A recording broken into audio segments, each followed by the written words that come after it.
지난주 스테반이 죽었습니다. 그냥 자연사한 게 아니라 처참하게 돌에 맞아서 억울하게 죽었습니다. 그리고 그의 죽음이 교회의 어떤 좋은 결론으로 맺어진 것도 아니고 그 스테반의 죽음을 시작으로 교회는 큰 박해를 당했습니다. 그래서 교회가 완전히 흩어져 버렸습니다.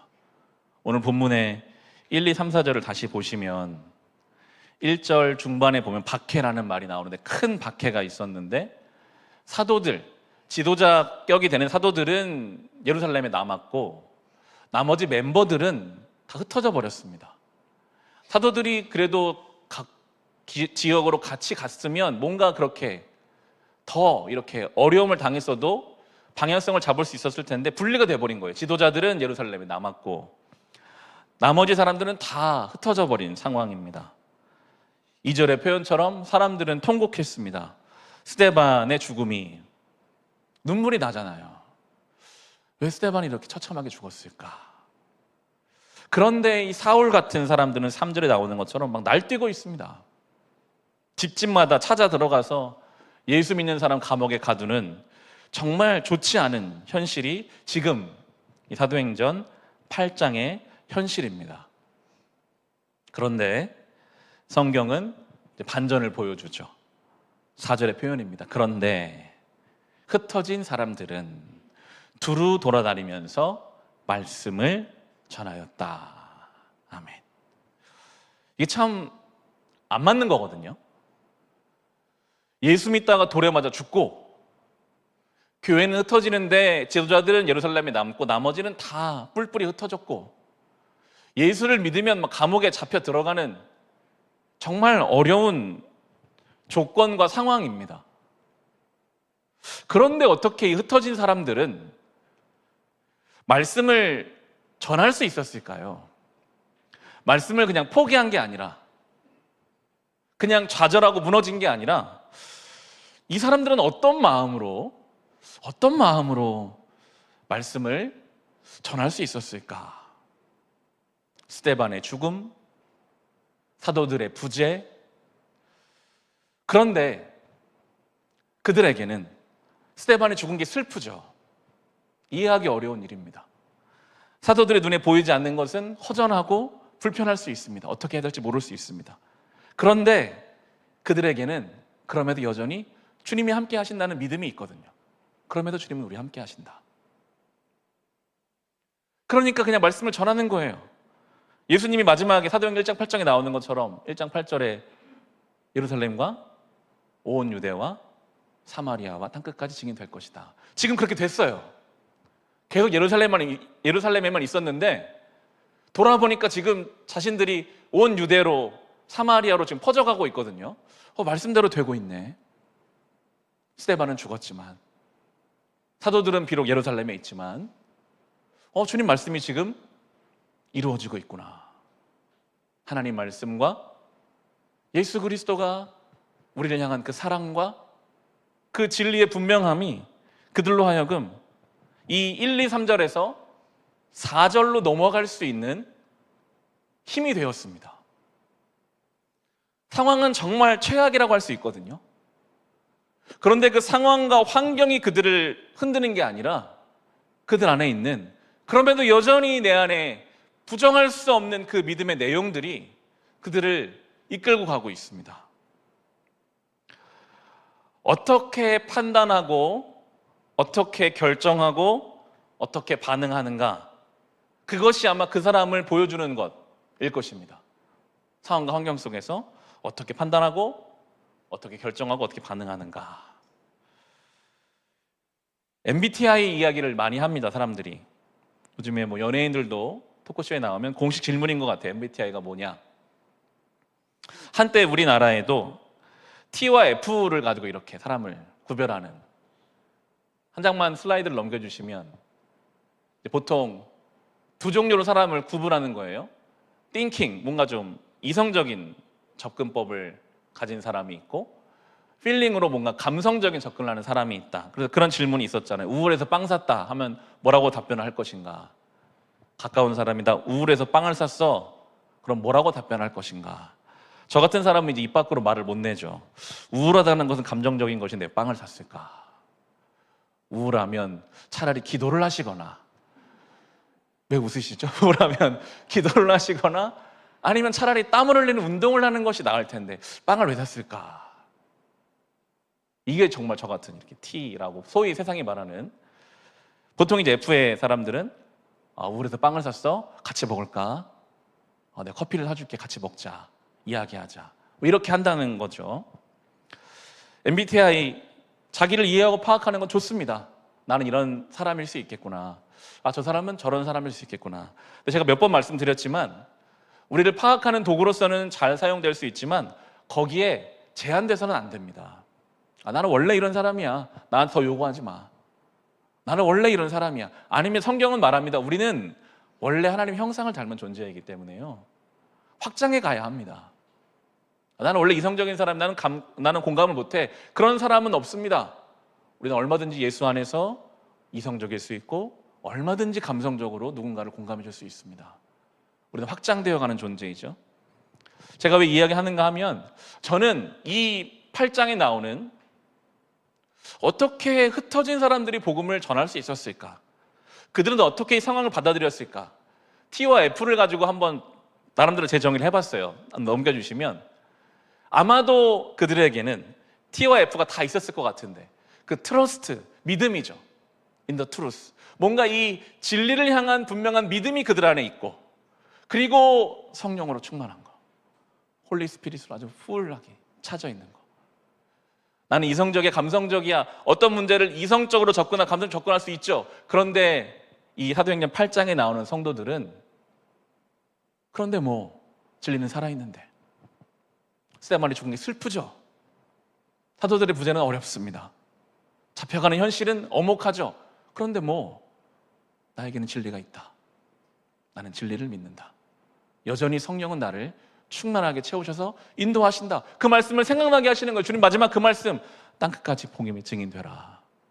예루살렘을 넘어서 온 유대와 사마리아와 땅끝까지 증인되라는 그 말씀이 성령 안에서 생생하게 살아나니까요. 내가 이 자리가 복음을 전하는 자리구나. 이게 되는 거거든요. 진리를 향한 분명한 믿음, 성령으로 충만한 사람들, 그것이 우리의 성향이 돼야 하고 우리의 일을 대하고 상황을 접하는 방법이 되어야 할 것입니다. 이 본문을 묵상하면서요, 소망이 많이 생기더라고요. 나도 좀 그런 성도가 되고 싶다. 상황이 전혀 예상하지 않으면 흘러가요. 그런데 그렇지만 여전히 나는 믿음이 있는데, 여전히 내 안에 성령의 충만함이 있으신데 그게 나를 어떻게 할 수 없다. 끝까지 그 길을 가는 그런 교회, 그런 믿음을 사모하게 됩니다.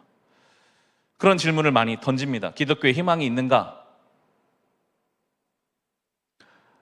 세상은 지금 이 시대 교회가 어렵다고 말합니다.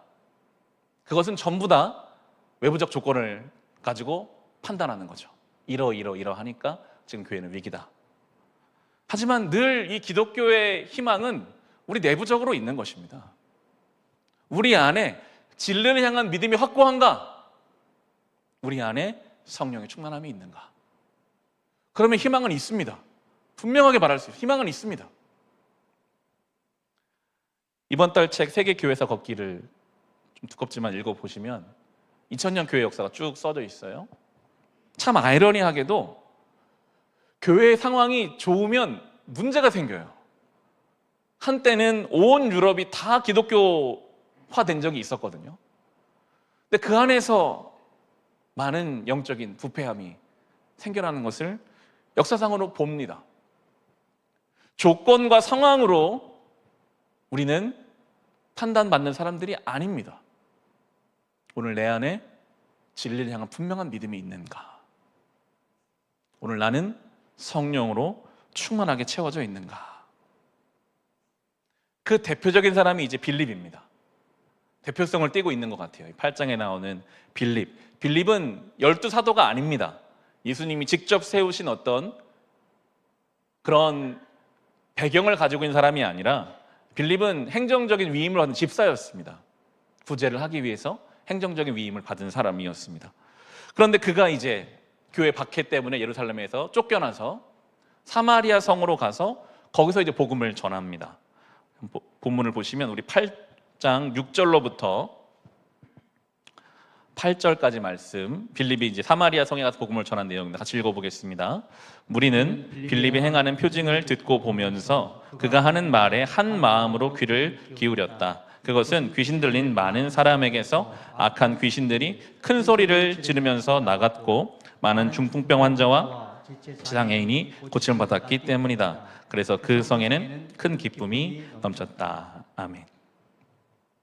빌립이 만약 자기가 가지고 있는 환경을 가지고 복음을 증거하려고 했다면 그는 입도 못 띄었을 것입니다. 지금 빌립의 처지는 예수 믿다가 쫓겨난 처지거든요. 예수 믿어보세요, 나처럼 쫓겨납니다, 그렇게 말할 수는 없잖아요. 우리가 가진 어떤 환경을 가지고 내가 예수 믿었더니 이렇게 됐어요, 그 결과물을 가지고 복음을 전하려고 한다면 그럼 예수님은 십자가에 죽으시면 안 됐죠. 예수님이 로마 황제가 되셨어야죠. 그래서 나를 믿으면 황제 된다, 나를 믿어라. 근데 예수님은 그렇게 하지 않으셨잖아요. 십자가에 죽으셨습니다. 우리가 물론 세상적으로 무엇이 되고 하는 것으로도 영광을 돌릴 수 있으나 그게 근본적인 것은 아니라는 것입니다. 빌립은 지금 쫓겨난 상태예요. 하지만 그는 거침없이 복음을 이야기합니다. 예수님에 대해서 말하죠. 그리고 오늘 표현처럼 두 가지가 회복됐습니다. 영적인 문제, 귀신들이 쫓겨나갔고, 육신의 문제, 아픈 것이 고쳐졌습니다. 기쁨이 넘쳤습니다. 신앙은 늘 두 가지 같이 갑니다. 영적인 측면, 육적인 측면이 같이 갑니다. 우리도 영과 육이 함께 공존하는 존재잖아요. 신앙이 너무 영적인 면에만 국한돼서도 안 될 것이고 너무 육신적인 면에 국한되는 것도 안 되는 것입니다. 둘 다 같이 회복되는 것이 신앙의 건강입니다. 그리고 무엇보다 기쁨으로 결론 지어지고 있습니다. 이제 오늘 또 나오는 에티오피아 넷이 똑같아요. 기쁨으로 결론 지어지거든요. 우리의 신앙의 건강한 지표 중에 한 가지는 내 안에 기쁨이 있는가입니다. 병이 나아도 기쁨이 없을 수가 있어요. 내가 이것도 잘못해가지고 하나님 나 또 치시면 어떡하지? 하나님이 나를 고쳐주셨는데도 하나님을 두려워하느라고 기쁨이 없다면 뭔가 신앙적으로 더 풀어갈 문제가 있는 것입니다. 항상 기쁨으로 결론 지어지고 있습니다. 주님과 함께 하였기 때문에 큰 기쁨이 넘쳤습니다. 원래 이 사마리아 성에는 9에서 11절을 보시면 시몬이라는 사람이 영향력을 미치고 있었어요. 우리 9에서 11절도 같이 읽어보겠습니다. 그 성에 시몬이라는 사람이 있었는데 그는 마술을 부려서 사마리아 사람들을 놀라게 하며 스스로 큰 인물인 채 하는 사람이었다. 그래서 낮은 사람으로부터 높은 사람에 이르기까지 모두 이 사람이야말로 이른바 하나님의 위대한 능력의 소유자이다 하고 말하면서 그를 따랐다. 사람들이 그를 따른 것은 오랫동안 그가 마술로 그들을 놀라게 했기 때문이다. 아멘. 그러니까 시몬이라는 사람이 아주 영향력을 가지고 있었는데 빌립이 전해진 복음으로 말미암아 시몬까지 다 예수 믿게 되었거든요. 12절에 보시면 그런데 빌립이 하나님 나라와 예수 그리스도 이름에 관한 기쁜 소식을 전하니 남자나 여자나 다 그의 말을 믿고서 세례를 받았다 합니다. 그러면 이제 빌립이 조금만 마음을 안 좋게 먹으면 시몬이 가지고 있던 모든 권세와 그 영광을 자기가 다 가질 수 있는 지금 상황이 된 거거든요. 어려울 때도 시험이 오지만 잘 될 때도 뭔가 일이 막 풀리고 사람들에게 인정이 올 때에도 시험이 옵니다. 빌립은 지금 어쩌면 시험 앞에 놓여 있습니다. 내가 시몬처럼 해볼까? 이 사마리아 성에 내가 터줏대감 역할을 해볼까? 여기서 내가 영적인 권세를 가지고 사람들을 좌지우지 해볼까? 그런데 여전히 빌립은 거기에도 흔들리지 않아요. 어려움에도 스데반의 죽음, 사도들이 예루살렘에 남아있는 것, 여기에도 흔들리지 않을 뿐 아니라 세상적인 어떤 잘됨과 사람들의 박수에도 흔들리지가 않습니다. 성령께서 바로 빌립을 끌어내시거든요. 광야로 나아가라. 성경의 표현에 빌립은 그냥 일어나서 바로 광야로 나갑니다. 왜냐하면 그 안에는 진리를 향한 분명한 믿음이 있거든요. 성령의 충만함이 있거든요. 상황과 조건을 따라가는 인생이 아니라 믿음을 따라 성령의 인도하심을 따라 그는 움직였습니다. 26절에 보시면 그런데라고 나옵니다. 그런데. 이 그런데는 어쩌면 사마리아에서 교회를 이루고 사마리아의 터를 잡고 사마리아에서 편안하게 있을 수 있는데, 그런데 주님의 천사가 빌립에게 말하였다. 일어나서 남쪽으로 나아가서 예루살렘에서 가사로 내려가는 길로 가거라. 그 길은 광야길이다. 하나님은 그냥 가래요. 광야로 가라. 27절에 빌립은 일어나서 가다가 그냥 갔습니다. 빌립은 뒤도 안 돌아봤어요. 사마리아 성 사람들에게 받을 어떤 자신의 이익이나 유익이나 보상이나 그런 게 없습니다. 그냥 주님이 가라고 하시면 일어나서 그 길을 갔습니다. 마침, 이 마침이라는 표현이 하나님이 인도하심이라는 거죠. 마침 에티오피아 사람 하나를 만났다. 그는 에티오피아 여왕 간닥의 고관으로 그 여왕의 모든 재정을 관리하는 내시였다. 그는 예배하러 예루살렘에 왔다가 돌아가는 길에 마차에 앉아서 예언자 이사야의 글을 읽고 있었다. 성령이 빌립에게 말씀하셨다. 가서 마차에 바짝 다가서거라. 빌립이 달려가서 그 사람이 예언자 이사야의 글을 읽는 것을 듣고 지금 읽으시는 것을 이해하십니까? 하고 물었다. 아멘. 광야로 가서 에티오피아 사람 고관 재정을 관리하는 내시를 만났습니다. 세상적으로 차이가 너무 많이 나요. 이 에티오피아 고관은 마차를 타고 있습니다. 당연히 수행하는 사람들이 있었겠죠. 마차를 탄 높은 위치에 있는 이 내시와 빌립은 예루살렘에서 막 도망 나오는 사람입니다. 그의 행색이 누추했을 것입니다. 그는 막 달려갔습니다. 걸어다니는 사람입니다. 그가 만약에 가까이 갔다면 당연히 오해를 받고 위협을 당했을지 모릅니다. 왜 다가오냐? 우리 이 높은 사람을 위해하려고 하는 것이냐? 사마리아에 가서 복음을 전하는 거랑 또 다른 문제거든요. 가진 것이 전혀 없어요. 지금 저 고관에게 이 빌립이 뭔가 이렇게 내세울 만한 게 없는 것처럼 보여져요. 무슨 자격과 조건으로 나아가야 할지가 궁색할 때가 있어요. 우리가 그럴 때가 있어요. 이 자본주의 사회를 사는 우리들에게는, 이 대한민국 사회에서는 뭔가 좀 경제적인 수준을 갖추고 자녀들이 잘 되고 뭔가 이렇게 자격과 조건이 갖춰져야만 그 다음에 말을 할 수 있을 것 같지, 내가 가진 게 별로 없고 빌립처럼 내가 막 도망다니는 것 같고 아무것도 없는 것 같은데 저 에티오피아 내시가 내 말을 들을까 하는 생각이 우리 속에 있거든요. 말을 못할 것 같아요. 내가 이런데 예수 믿으라고 말할 수가 있나? 저 사람은 예수가 필요 없는 것 같은데. 빌립에게는 그런 게 없습니다. 성령께서 다가가라 하시면 다가갑니다. 가서 말합니다. 당신은 지금 읽고 있는 것을 이해합니까? 그에게 묻습니다. 그에게는요, 이 빌립에게는 근거가 있거든요. 눈에 보이는 세상적 어떤 지위가 아니라 그것과는 비교할 수 없는 전 우주의 주관자 되시는 그 하나님을 향한 말할 수 없는 믿음이 그 안에 있거든요. 성령의 충만함으로 그의 귓가에 대고 말씀하시는 그 성령에 대한 확신이 그에게 있거든요. 저 사람이 어떤 사람인지 몰라요. 성령이 가라고 하시니 가는 거예요. 그 근거를 가지고 그가 가서 말합니다. 이 에티오피아 내시가 어떻게 예루살렘에 와서 하나님을 예배하고 돌아왔는지, 그가 어떻게 이사야서를 구해서 읽고 있는지 알 수 없습니다. 성경에 설명하고 있지 않으니까요. 근데 아마도 그에게는 사모하는 마음이 있었던 것 같습니다. 하나님을 향한 사모함. 이 말씀을 알고 싶은데 알지 못하는 그 안타까움. 그의 그 마음을 보시고 하나님께서는 빌립을 맞춰서 보내신 것이죠. 사모하는 사람에게 은혜를 주십니다. 사모하는 마음, 빌립을 만나게 하시죠. 우리 31절부터 38절 말씀, 두 사람 만나서 이제 대화를 나누는 내용을 같이 읽어보겠습니다. 그가 대답하기를 나를 지도하여 주는 사람이 없으니 내가 어떻게 깨달을 수 있겠습니까? 하고 올라와서 자기 곁에 앉기를 빌립에게 청하였다. 그가 읽던 구절은 이것이었다. 양이 도살장으로 끌려가는 것과 같이 새끼 양이 털 깎는 사람 앞에서 잠잠한 것과 같이 그는 입을 열지 않았다. 그는 굴욕을 당하면서 공평한 재판을 박탈당하였다. 내 생명이 땅에서 빼앗겼으니 누가 그의 세대를 이야기하랴. 내시가 빌립에게 말하였다. 예언자가 여기서 말하는 것은 누구를 두고 한 말입니까? 자기를 두고 한 말입니까? 아니면 다른 사람을 두고 한 말입니까? 빌립은 입을 열어서 이 성경 말씀에서부터 시작하여 예수에 관한 기쁜 소식을 전하였다. 그들이 길을 가다가 물이 있는 곳에 이르니 내시가 말하였다. 보십시오, 여기에 물이 있습니다. 내가 세례를 받는 데에 무슨 거리낌이 되는 것이라도 있습니까? 빌립은 마차를 세우게 하고 내시와 함께 물로 내려가서 그에게 세례를 주었다. 아멘. 이 고관 내시는 아마 세상적 지혜가 많은 사람이었을 것입니다. 많은 것을 알고 있죠. 근데 아무리 세상적으로 많은 것을 알아도 예수님에 대해서 무지할 수 있어요. 이해가 안 되는 거예요. 이게 도대체 무슨 말인가?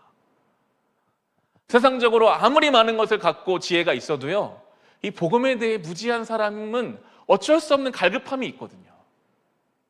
하나님은 그의 그 갈증을 이 아무것도 없는 것처럼 보이는 빌립을 통해서 설명해 주고 계십니다. 그가 요청합니다. 내가 세례받고 싶습니다. 내가 세례받는데 뭐가 거리끼겠습니까? 그래서 그에게 이제 세례를 주죠. 그리고 나서 오늘 설교의 제목 그대로 주님의 영이 빌립을 데리고 가버리십니다. 무슨 공로를 따지질 않아요. 내가 이렇게 했으니까 이걸 주시고 이렇게 저렇게 합시다, 그런 얘기가 없어요. 주님의 영은 빌립을 데리고 갔고 또 이 내시도 내시의 길을 그냥 갑니다. 기뻐하면서 그 길을 가고 있습니다. 빌립은 주변 도시 아소도에 갔다가 가이사라에 이르렀다라는 표현이 나오게 됩니다. 바람처럼 떠돌았던 이 빌립의 이 사역은 이 가이사라라는 지역에 정착하게 되고, 사도행전을 쭉 보면 나중에 21장인가 만나게 되겠지만 이 시점으로부터 약 20년 정도 후에 사도 바울이 이 가이사라에서 빌립을 만나게 되는 장면도 나오게 됩니다. 하나님께서는 때로는 정말 바람처럼 정처 없이 다니게 하실 때도 있고, 때로는 20년, 30년을 한 자리에서 또 사역하게 하실 때도 있죠. 그것을 지금 성경 우리에게 보여주고 있습니다. 함께 부를 찬양이 메마른 땅을 종일 걸어가도 나 피곤치 아니하며, 참 그 표현이 저는 이 빌립의 모습과 이렇게 잘 연결이 되더라고요. 메마른 땅을 막 걸어가도 피곤하지가 않은 거예요. 이 길에 확신이 있으니까요. 주님이 나를 보내시는구나. 이해는 다 안 돼요. 왜 스데반이 죽었는지, 왜 사도들은 예루살렘에 있는지. 그렇지만 이 길을 나와 함께 하시는 주님에 대한 확신이 있으니까 메마른 땅을 걸어가도요 피곤치가 않아요. 확신이 있어요. 보상이 있고 없고 중요하지가 않아요. 주님이 가라 하시면 가는 거예요. 성령께서 빌립을 이끌고 가셨다 하시는데, 이 빌립이라는 사람은 대표격인 것이죠. 성령이 이 교회를 지금, 교회 공동체를 어딘가로 이끌고 가시는 거거든요.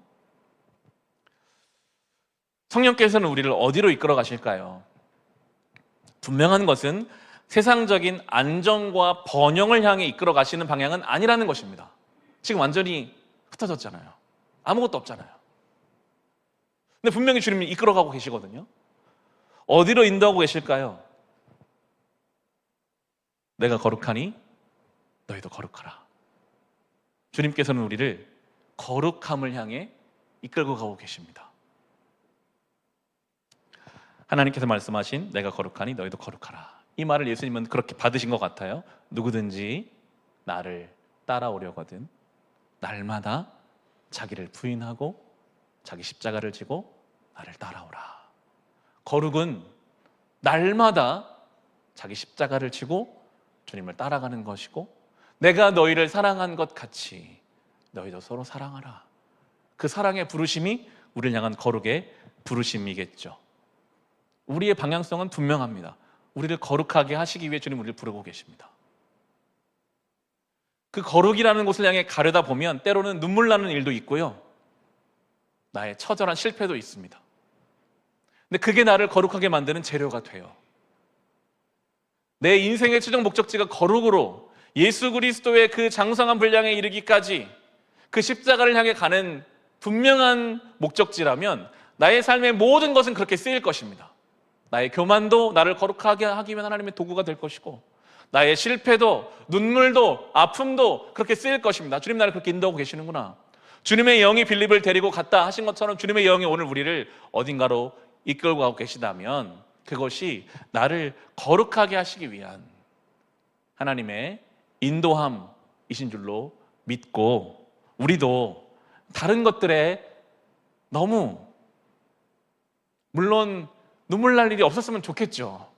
스데반이 안 죽었으면 더 좋았을 것 같아요. 교회가 흩어지지 않았다면 더 좋았을 것 같습니다. 그렇지만 이미 그 일이 일어나 버렸다면 그것들 때문에 좌절하는 게 아니라, 그럼에도 불구하고 내 안에 있는 진리를 향한 믿음, 그럼에도 불구하고 나를 채우시는 성령님을 향한 신뢰를 가지고 오늘 주어진 삶을 주님의 영이 인도하시는 그 거룩함의 방향을 향해 나아갈 수 있는 우리 모두가 될 수 있기를 주님의 이름으로 축원합니다. 우리 같이 오 놀라운 구세주 찬송하겠습니다.